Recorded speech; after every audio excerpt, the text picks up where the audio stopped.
tá? E tem muita gente que não sabe que essa relação existe com fundos imobiliários, já que essa marcação a mercado ela é feita mais para renda fixa. Tá? Mas existe sim essa correlação. Então, professor, quando eu falei com o senhor, deve ter umas 2h30 atrás, ou 3 horas atrás, quando eu lembrei desse fato, né? Que como é que a gente vai falar numa marcação a mercado, fazer a relação, né? A comparação das duas, tá? Se a gente não dá um passo para trás. Né? Aí o senhor falou, realmente, Rui, tá? Temos que falar um pouquinho, porque o nosso canal, que eu me sinto da casa, não é só de gente média e avançada. Tem muita gente iniciante que aplica em Tesouro Direto, aplica em CDB, mas não sabe a mecânica básica da marcação a mercado. Então, eu achei interessante dar um passozinho para trás, e desculpe quem sabe, quem conhece, mas rapidamente explicar às pessoas bem iniciantes o que é uma marcação a mercado no título público.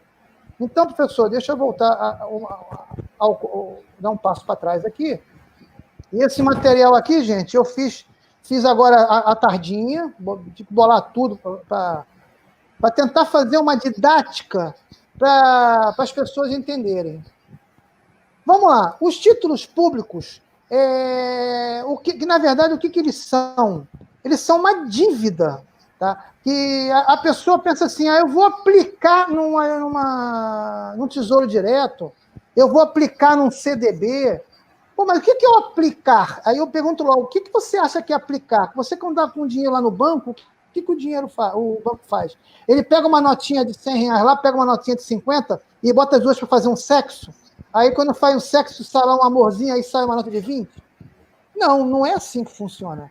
Então, a gente tem que entender o que é uma aplicação. Quem é mais antigo, quem é mais velho, tá, vai entender o que eu vou falar.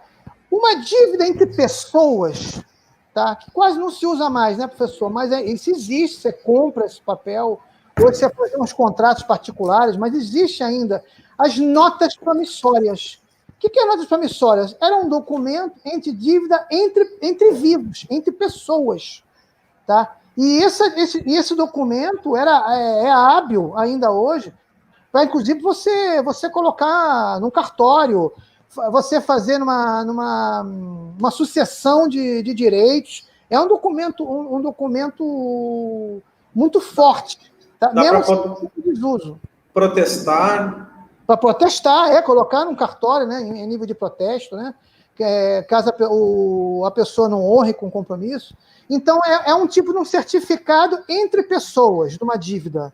Tá? Um CDB, que é o Certificado de Depósito Bancário, é uma dívida, tá, de um banco para uma pessoa. Quer dizer, a pessoa coloca o dinheiro aplicado no CDB, na verdade, ele não aplicou, ele emprestou ao banco e ele te dá esse certificado de que ele está com dinheiro e ele vai te pagar numa taxa que ele combinou, certo?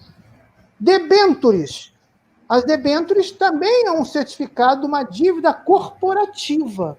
Quer dizer, a empresa não quer pegar o dinheiro no banco, não quer pegar o dinheiro com outra empresa, o que ele faz? Ele faz um próprio certificado de dívida. Você compra uma dívida de uma empresa que ela te promete pagar uma taxa.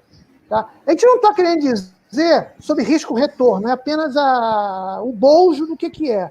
E o Tesouro Direto? É uma dívida do governo. Quer dizer, o governo não vai pegar um cheque para você, fazer um cheque predatado. Não existe cheque predatado. Ele vai te dar um certificado, que seria um Tesouro Direto, com vários tipos de tipos, né? Pré-fixados, pós-fixados. Mas todos eles têm você empresta ao governo para ele te pagar uma taxa de juros e uma data de final de pagamento. Então, isso é a tese do investimento. Tá? Você não compra semente de dinheiro para você semear e nascer uma planta de dinheiro, você colher notas. É sempre uma troca. Você dá o dinheiro para alguém, ou uma pessoa, ou um banco, uma empresa, um governo, ele te devolve aquele mesmo dinheiro acrescido com o combinado. Então, veja bem, no título público, nesse exemplo aqui, que é totalmente hipotético, apenas para uma forma didática, eu coloquei um título emitido em 2020, tá?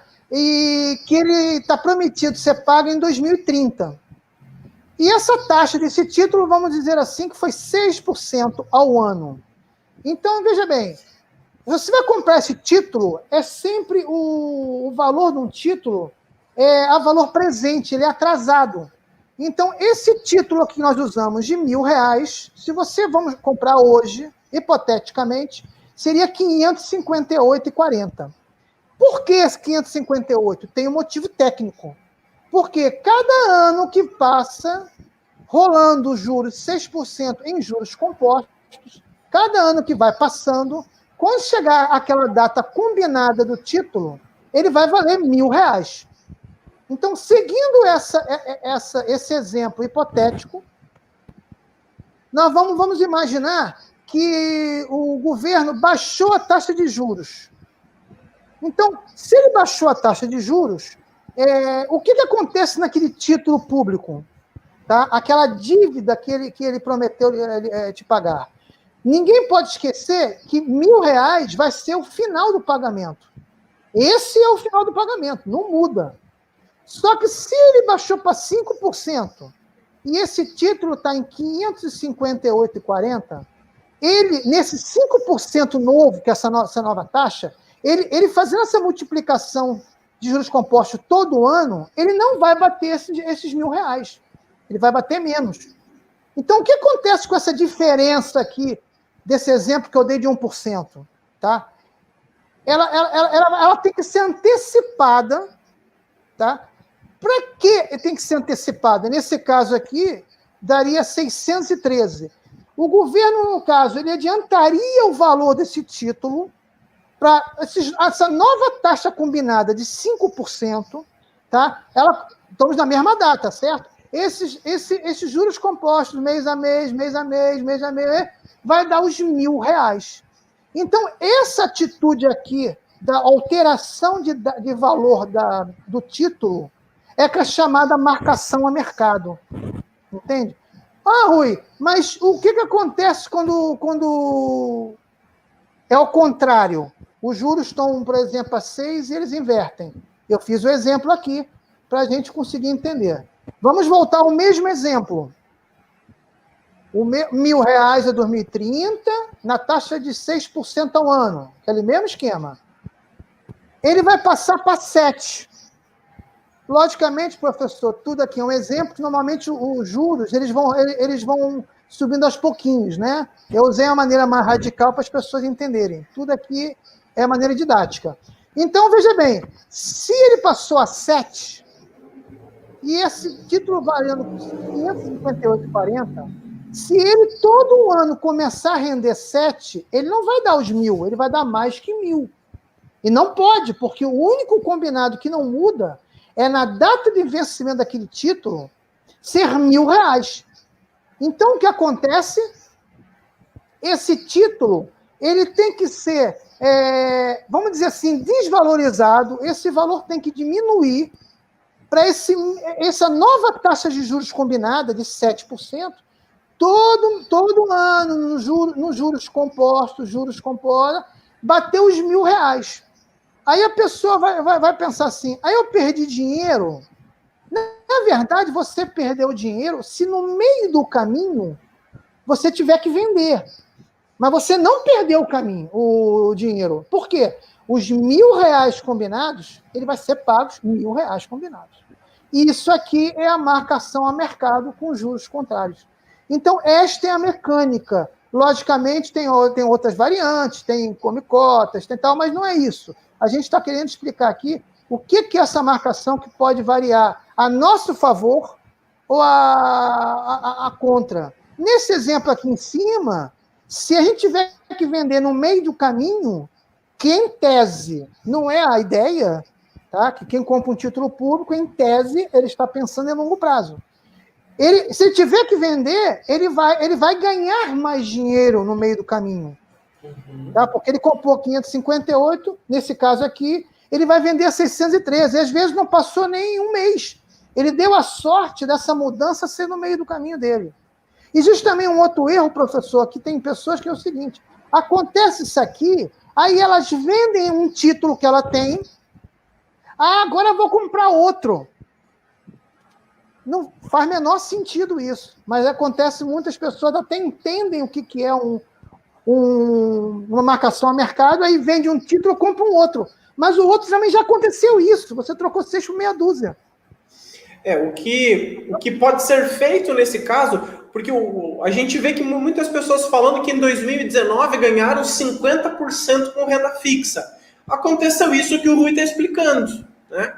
O valor do título que a pessoa tinha no vencimento vai ser o mesmo, mas como a taxa de juros ela foi caindo nos títulos pré-fixados, o valor nominal atual do título, trazendo isso ao valor presente, ele aumenta. Então, assim, aí o cara ganhou 50% na renda fixa por isso.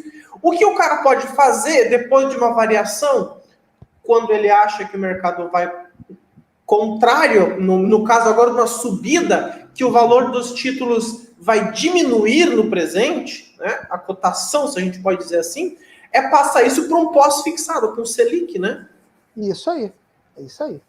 Muda de título, não outro título igual, só porque mudou o ano. Entendeu? Bem, professor, essa mecânica aqui ficou bem simples. Eu acho que mais simples que isso não dá, né, professor? Eu acredito que eu tenha ajudado o pessoal a poder entender. Agora vamos voltar ao passo normal que a gente tem para fazer essa live, que seria a comparação dos FIs com marcação a mercado.